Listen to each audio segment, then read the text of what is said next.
What's going on, guys? Tyler here with Random Automotive. I want to show you a little review on my daily driver that don't really get a lot of attention. I want to say thank you for everybody who subscribed to the channel. We are now at 100, which is kind of the purpose of this video. This is the first vehicle that I put on my channel. If you haven't seen that video, go check it out. Sorry, it's windier than windy today. Anyway, this is a 2018 Toyota Corolla. It's got the 1.8 liter CVT transmission in it. It is the pearl white. It's a little dirty right now. I apologize for that. They're calling for snow tonight, so there's really no sense in washing it. Just going to do a little walk around of the vehicle.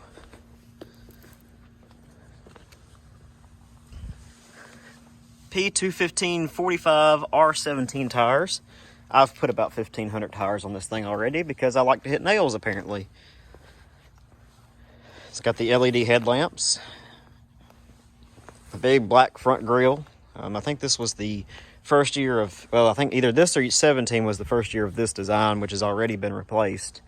It does have a recall for paint, but however, I haven't seen that issue of the paint chipping off, apparently.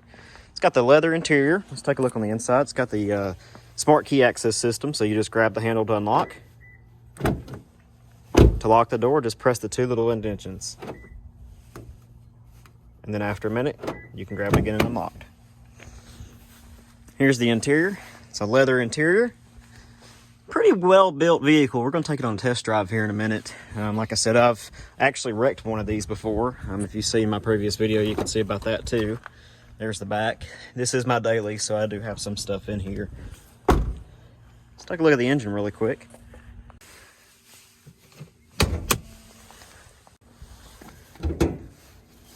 Maybe I can find this. Look at that big pile of bird crap.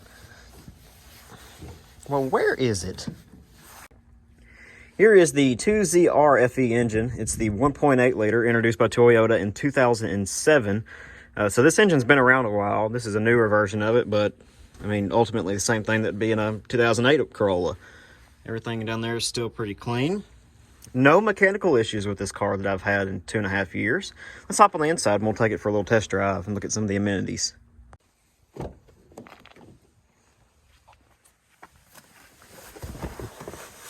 So hopping on the inside, this car right now has 35,199 miles. To start the car, you just put your foot on the brake, have the key within proximity, press the engine start button.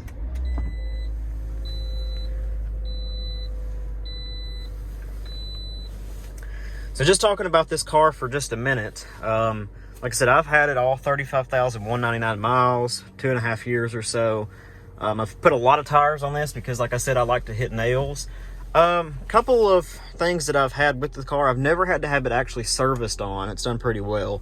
One time I had a check engine light for evap emissions on a really cold day. So not really sure what that's about. But that did go away after clearing the code. So this car is a CVT transmission front wheel drive.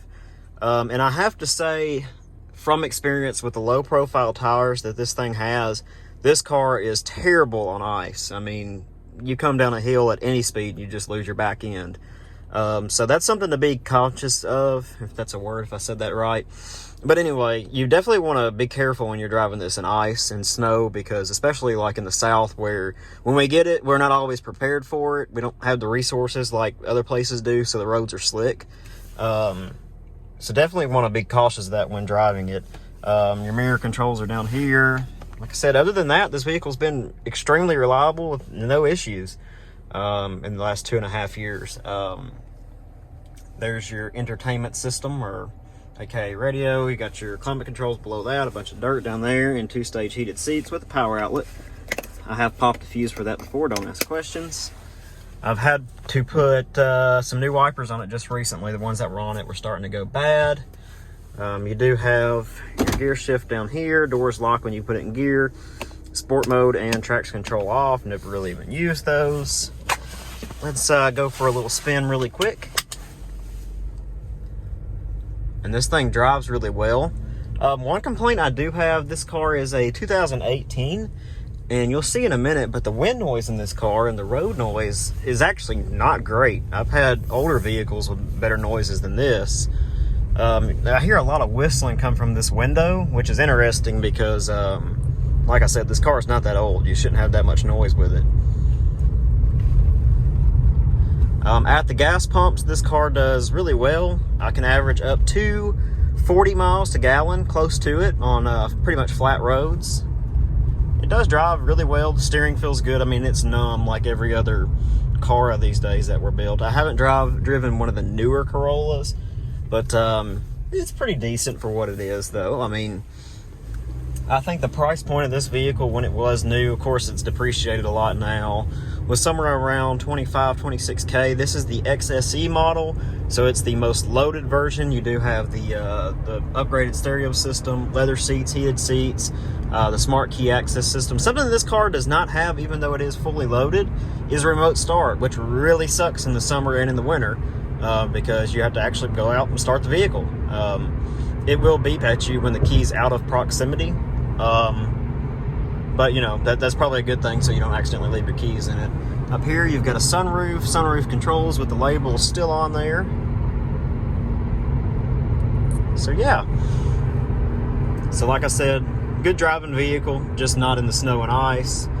Just wanted to post a little review of this and kind of show you guys how it's still going. Still been a very reliable car, and I plan to keep it for quite a while longer. I could be wrong the way I go through vehicles, and you guys know that. So if you like this video, give it a thumbs up. Be sure to subscribe to the channel if you haven't already. Like I said, we definitely appreciate 100. We'll be to 200 here soon. Subscribers. It means a lot. It doesn't sound like a big number, but it's definitely a big number for me. So let's keep that going. We're going to try to put content. I cannot talk today, guys. I'm so sorry.